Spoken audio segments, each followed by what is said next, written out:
the reality is that Malaysia is an aging country. Now, all the cities that are built in the urban and the suburban, especially in the major cities like Kuala Lumpur, in Shah Alam, and Ipoh, Penang, all these are surrounded by suburban or urban areas whereby they are built before 1980s. So people who move into a place before 1980s, it is already 40 years old. They move in maybe at the age of 25 to the 30s or 40s. So by now they will be in the 70s.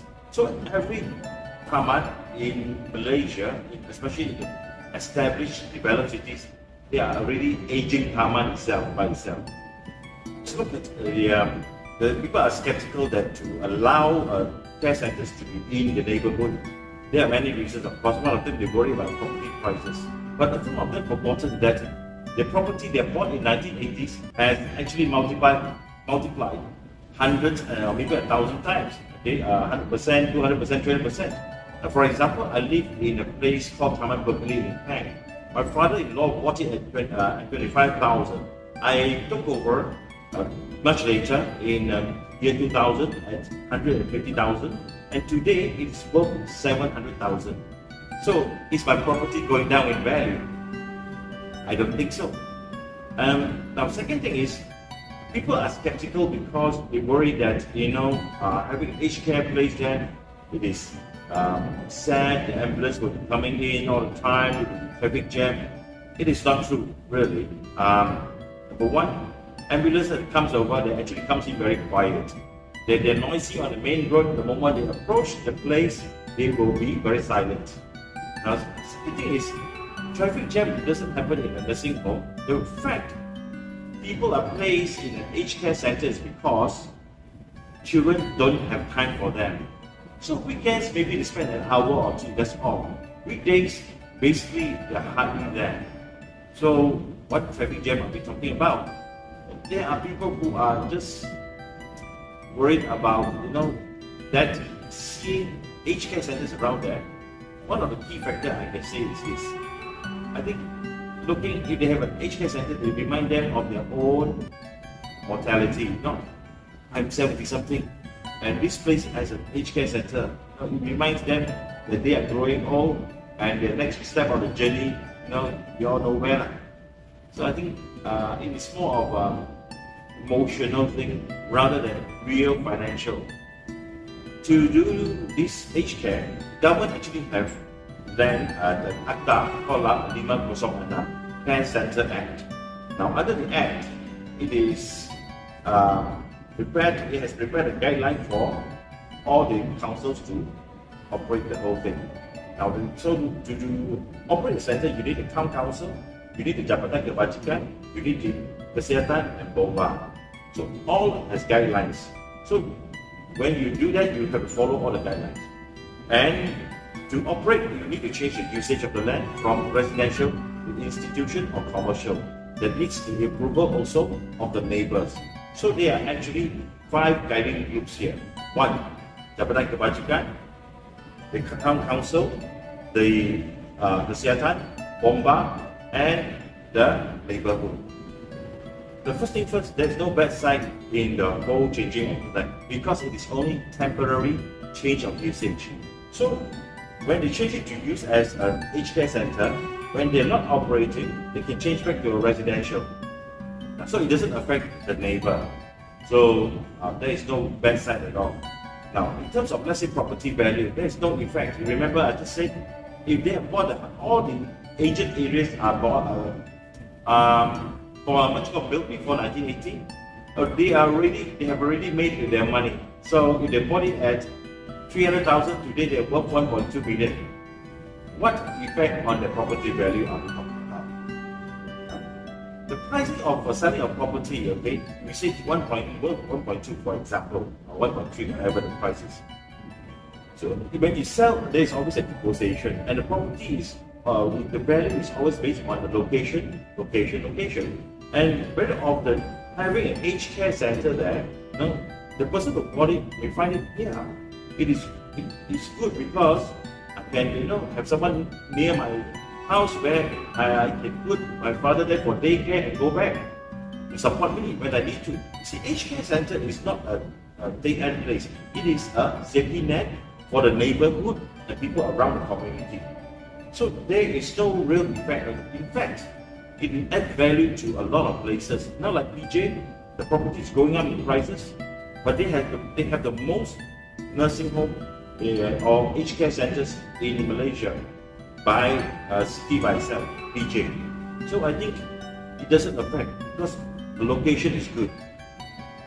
In the newer development, okay, they have to set aside a few things. Any development now, of course, they set aside the commercial areas, set aside the tadika, they set aside a land for religious, like for the mosque. They also set aside land provision to allow a care center for each place. Yes, they are looking at that already.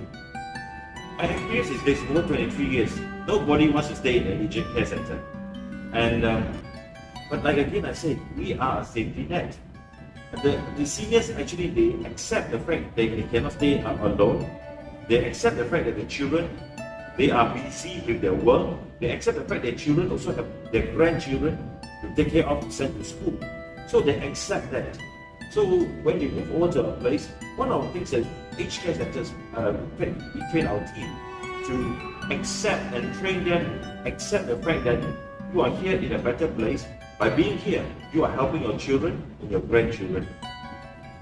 You know, there's an old saying, it takes a village to raise one child, but it takes a whole city to take care of one senior.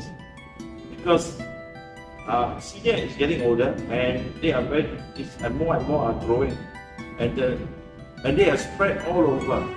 Whereas a child, they are located in one place, taken care of by the parents. The seniors are everywhere. So we need the whole city to take care of senior. It is a tough actually for them. So like I said, the first thing first you remember, I will tell them, look, if you have a choice, okay, you don't send them here because your home is the best place. I will tell them that. But I tell them why do you need to send them here? And they will tell us why they need to send them here. They actually understand why. Now, do they feel sad and bad about it? Yes. It is not going to go away. If that feeling of non-filial, non-caring for the family kind of thing goes away, that particular person or that particular child is needs a top line. Okay, so having that feeling is not a bad thing. It just reminds us that we are still a son, or a daughter to somebody else. So there's nothing wrong with feeling that, and they should feel it that way. Of course, generally there should be some monitoring. They can come and check all the time, anytime they want to, or when there is a complaint. So all the ministry like Jabatan Kebajikan, they come and check our system, whether we have a proper system. The town council will check whether after approval, will there any legal extension without permission. Then the center will come and check the kitchen and the general health to see whether the physical condition, any what you call potential infections. Then of course Bomba will always ask this question: if things happen, can you all go up on time? So they also run what you call fire drills and training for staff. So yes, they will come and provide support. Generally, there are 4 types of refuse. Okay, refuse. Dry refuse, which is like the papers and all this, they are dry. Then there are the wet refuse, which is like the diapers, all the wet wipes, all that gets wet. So that's the second one.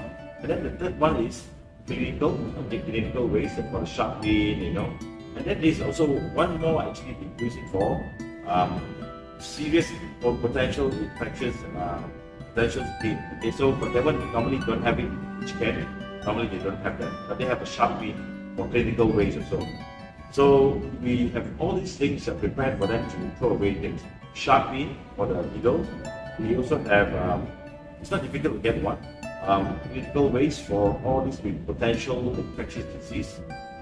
For example, if someone has hepatitis or HIV staying in a place, to manage them, we have to manage some of the things that they have to throw away, where to throw away. So you have to have a proper way to throw it away as well. So they cannot throw in the refuse, dry one or the wet one as well. So, waste management is no problem. There is a proper system to run it. The wet refuse can be passed to the garbage collector, it's the same thing. Just that we have to pack it differently. Okay, because you have to wash the bin every time. The dry one is very clear cut, very simple. And so the clinical waste are collected by a specialist organization, a company to collect all the clinical waste. So it's not the same. So you must separate between non-clinical and clinical. It won't affect. In fact, when just now you mentioned something about nursing home are very dirty. It's no more dirty than some of the restaurants. In fact, restaurants can be even worse because they have rats running around. Some of them, because you don't see them at night, so they can come out. So for aged care, it is very clear cut. They have time to clear things. They have to pack. They have to tidy up. They have to put in the covered bin. So there is no danger of smells or dirty and all those things. It's no worse than having your house next to a busy food court or restaurant. Just talk about, just now I said, aged care facilities, they are what you call a safety net. But let me say this, we are not just a safety net for the community, we are basically a partner for the community or for the neighborhood to walk the last part of the journey with the people around there. They could be just coming in for a day, they may be coming in to live with us, but we are there to be the partner towards the end.